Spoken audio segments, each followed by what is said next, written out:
number 4 is on the other side of the soccer field.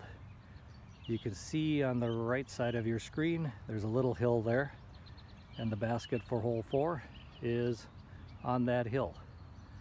So basically you'll have to walk around the soccer field to get to the tee box.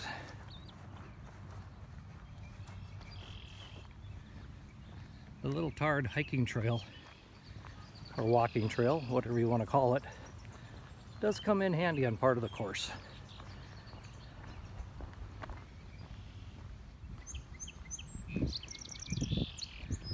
By the way, I just got a new little Steadicam here that I'm trying to use, and I'm still learning how to use it.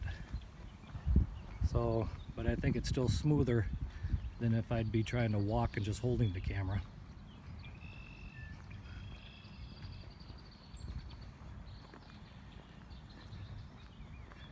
Okay, so here's the tee box for number 4. You can kind of see how that is, and there in the distance is the basket for number 4. So I've played a lot of people on this particular hole, and this is one of the shortest holes on the course. But because of that hill, a lot of people don't like this hole, even though it's a short one. Because number 1, you need to land on the hill with your throw, or it'll roll back down possibly. Throw it to the right, you're on the soccer field. Throw it to the left, you're on the other side of the hill. The hill plays a big part of the psychological challenge of number 4 here. So let's just walk it.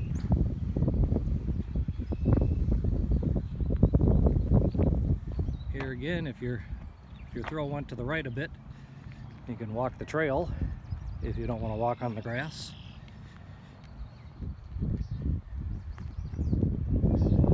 Like I said, it's not a very big hill, but it has a tendency to really play with your mind.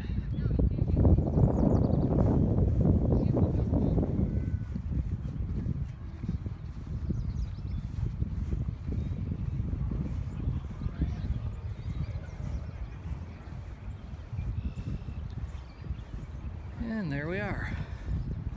Actually, from up here, it's kind of a nice view of the park. You look over this way, you can see hole number 1, 2, and 3 on the other side of the soccer field. Look back over here, you can see where we had our first throw for number 4.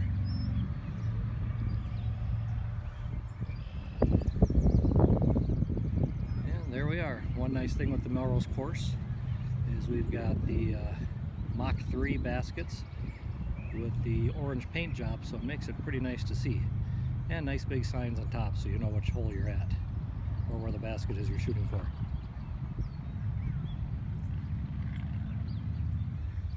Hole number 5 is just a short distance from number 4.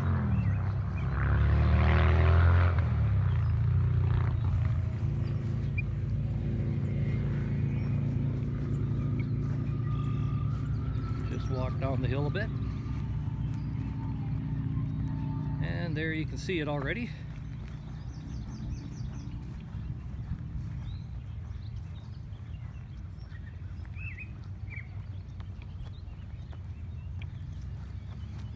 Number 5 is the one dog leg on this course.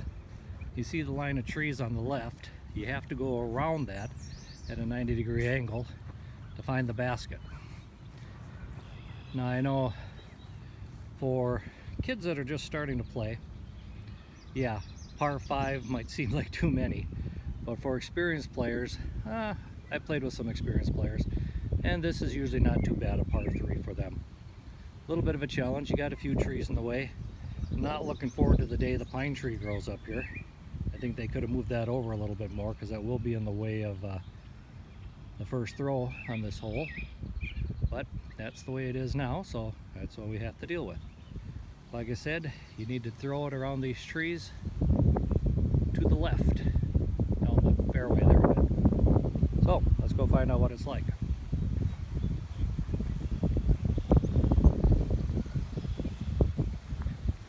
By the way, on the other side of these trees, is that pond that we saw from number 3. So you don't want to throw too far into the tree line, otherwise you're in the water.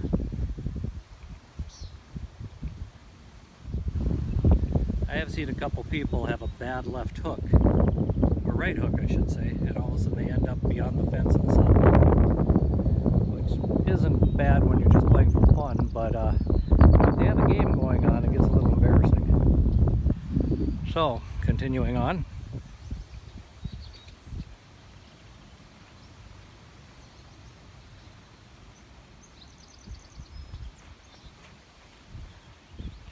We've had a lot of rain in Minnesota the last couple of weeks, and there are a couple kind of softer wet spots that I'm walking through here. As you can see, we got a little bit of a different color grass line. It's because a couple of years ago when the course first went in, the corner here was sharper. Over the last year or two, they've cut it back a bit, make it a little more rounded, which helps out as far as playing goes. And there you see the basket for number 5. Now, another thing with number 5 here, you got to be a little careful because there you can see the pond. And you really don't want to throw too far to the left here. Otherwise, you might end up in the water again. So, a little bit of a challenge. Haven't seen too many people throw it in the water, but I have seen people throw it right into the tree line here a bit before they get to the basket. And actually, if you look straight ahead over there, you can kind of see the bleachers for the ballpark. The tee off, or the tee box, is just slightly to the right of that. So, that's number 5. Let's move on to number 6. Which is right down. This is actually a snowmobile trail that I'm walking on right now. Of course, during the summer we don't have to worry about that. If you play during the winter, you might, because they do leave the baskets in during the winter. So if you did want to do some disc golf playing in the snow, that is a very good possibility here in Melrose. Before we get to number 6, just want you to notice, here's where the Sauk River Park got its name. The Sauk River does run through it, and this river will be something to watch out for the next 3 holes. Now, you'll notice number 6 is missing its sign. That's because we had some vandalism here, and we haven't got the sign replaced yet. But here's the tee box, and you'll notice this one, you almost want to go right down the trail, because if you look through the trees, you'll see the orange basket down there. That's what we're aiming for. Now someday, if we ever do the second round, we're only going to have 9 baskets on this course, but we might have 18 tee boxes at some point. And the second tee box will be down here. But for right now, it's right here, looking down the trail. Be careful that you don't get a wicked right curve and put you over the fence into the softball field again. So, number 6 is my favorite hole on the course, just because I think it's the most, what's the word I'm looking for? Picturesque, or it's just kind of the neatest one. Now, this is a par 4 for you beginners. You'll notice there are a lot of trees here to get in your way. Also, even if you throw off to the right, you'll even have a few trees there and a little bit of a hill to play on. Of course, we got a hill on both sides of the trail here. So I have seen throws all of a sudden roll down the hill and right into the water. And you can see the water's high right now. It's almost up to the grass. Usually there is a bit of a bank there before we see the water. It is a fast moving river, so you do not want to throw your discs into this river.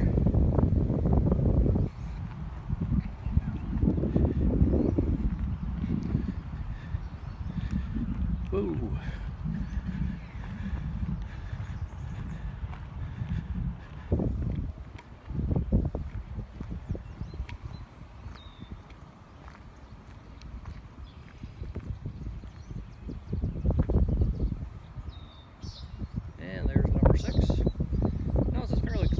around it. Once you get through the trees, it's a pretty decent shot. Number 7, we actually have to cross the river to get to number 7 and 8.